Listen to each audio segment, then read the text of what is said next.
Okay, Noah, another tough result, and now the season's over. After feeling like the team was hitting record highs in August, and now, missing the playoffs, just what do you make of the 2-month skid? It's hard to put your finger on it. Obviously injuries with JoJo and some international stuff definitely was an impact on certain games that probably would have been closed out or got results in some way or another, but that's kind of how the game goes. I think JoJo not being here was a big one. You can see the decline since his injury. Yeah. So that really changes things up for us. But obviously Achilles heel, especially here at home, is early goals. It is what it is. So Yeah. we could say the first goal, I don't know, he was offsides in the video we saw. So it's just those things is difficult to deal with going in. I thought we started all right for the first couple of minutes, getting down at their end, and then one poor call from a ref, we're down 1-0. But it's how it goes. Yeah, you mentioned JoJo there. Not just defensively, I feel like when he left, there was a big impact there, but leadership. Yeah. How do you feel JoJo's leadership had an impact on the team when he went away? And do you feel like, leaders never emerged after he went away? It's just even, it's hard to replace someone like that. Someone with, 15, 16 years of professional experience, someone that's been in the club for a while. Obviously his football's still good, but his leadership, is something that's just hard to replace someone that valuable. I think we can see how much it means to you. It's been an emotional time this year. So what would you want? I don't know, some of the players who might not be around this time next year. What would you want them to understand about this year and how you There's how much it means. That's his question. How much it means to, I assume not just myself, but I know the whole staff, our fans, just disappointment. I think we did, like you said, we had some record highs, some very good stuff. We were looking at it like, fuck, we're gonna roll, and a couple things here and there, and it comes to this, which is, not acceptable. The penalty save looked like it might be a turning point in the match in the first half. Was that a case of familiarity between Benny and Johnny? Could have been, yeah, could have been. Benny's good at PKs as well. He's good at distribution, PKs, all that stuff. So, I thought getting one before half might have made it a little bit more difficult, but scoring early in the second half, I thought the second would come, and then it'd be just kind of a war the last 10 minutes of the game. And the second one, I thought we had a couple of looks here and there in the second half, definitely. Another one we can say probably performance-wise, we at the end of the day, some good stuff, but not good enough. NJ was a very big bright spot in the second half in particular. One of the struggles in some of the periods of difficulty for the Roots this season has been breaking down opponents in the low block, and he seems to have the technical and physical gifts that can give this Roots team what he needs. How does it feel knowing that you're able to integrate him into this team and going forward? Yeah, unfortunately came in here with an injury that we had to slowly ease him into. I think this is maybe the most he's played, pretty close to what he's played the most minutes. He's going to be a very dangerous player next year. You can see what he brings, and I feel he's not even close to what he's capable of. We've seen what he's capable of, and it's extremely dangerous. You mentioned the defense earlier. For the last couple games, other teams score, and then minutes later they were been able to get another goal. Just what do you make of that? It's concentration at moments for all of us. It's stopping the bleeding. You can look at this, Orange County, San Diego. It's where it's just 1-0. We're going to score a goal usually. Yeah.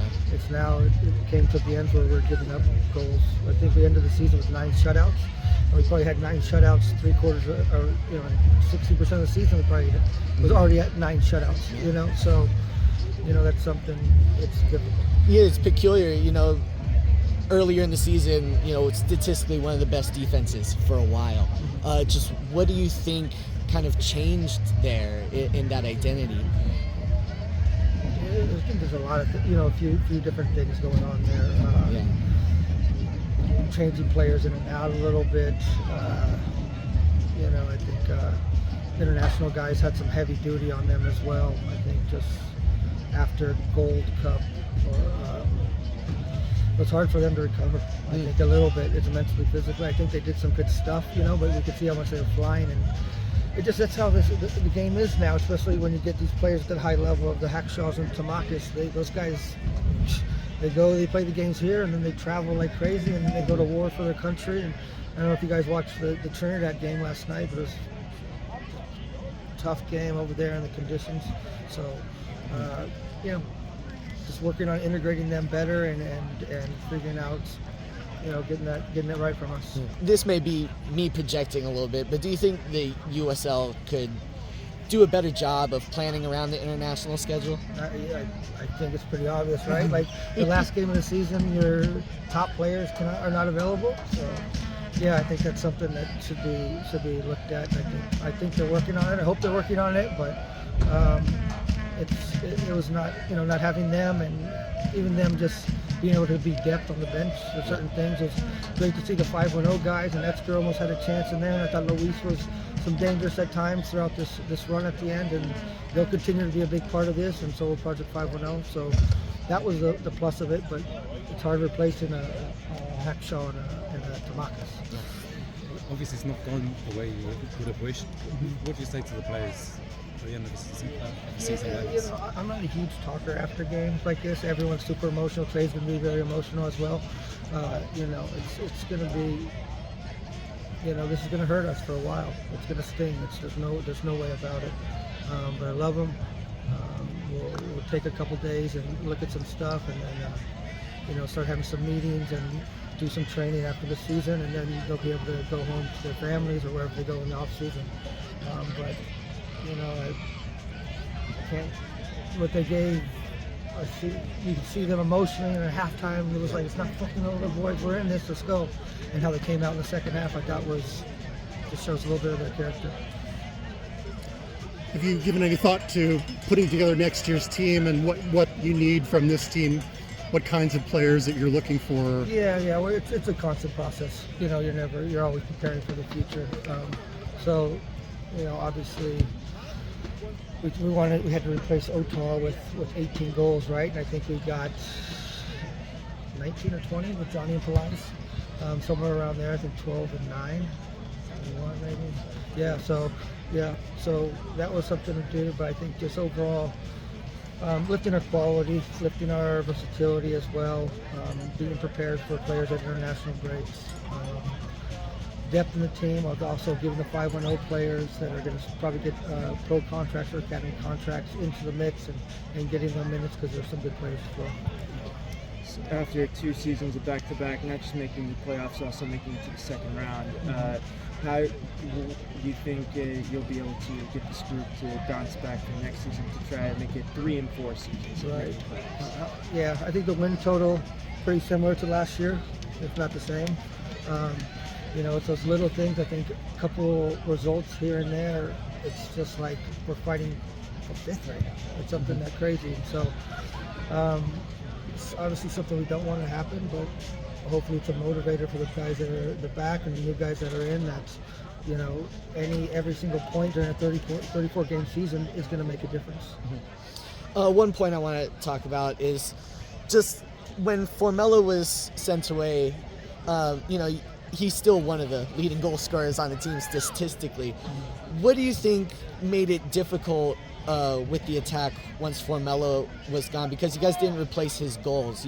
Nye is great, but you didn't replace the goals that Formello scored. How do you think that made things difficult? Yeah, a little bit lean those injuries where he didn't get as much time as we wanted to during those streaks. What did Formello have, 4 for us or 5? 6. Yeah, so getting those goals, I think possibly some of them came from Pilates in that role, because Johnny went to the wing and Pilates played the 9 the last few games. But it was, Formello's a good player. So. Did it feel like it took one of your attacking options away? Did it make things harder to plan after that? We still had a game plan, and we kind of worked a different kind of formation where we kind of put Lindo more as a 10 and getting Trayvon some minutes, and Trayvon ended up scoring some goals from that position. Interested to see our goal total, throughout the season where it's at, because a lot of the games we're scoring 2 goals. The Monterrey San Antonio 2-2 draw. was conceding the goals down the run. I think that was one of our biggest things. Just more fun. You've had a record-breaking crowdfunding campaign, record attendance here.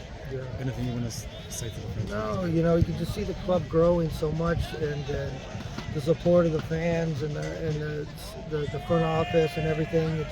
It's been awesome, and it's great to see it keep growing and I think it's getting better. The league's getting better as well. So keeping up with the standards of the league while the club's growing is key. You have a message for the fans after today? No, you just sorry for this. It's, really can't put words in this, but we'll be back stronger. Promise that. Pelaez was one of the bright spots in this latter part of the season. Yeah. And is he a integral part of the team for next year? Yeah, we're going through that. We're checking everything out. We have some individual meetings and things like that, but I thought, it takes a few times. One of the best adapts I've seen was Tamakis. How he was able to jump in internationally and play right away, but I think it took Pelaez a little bit of time and rhythm to get used to the league and playing on, he's never been playing the games on turf for a while, so I don't know how many games he played on turf this season, but I think he got better as the season went on for sure. Thanks, guys. Great, thank you. All right.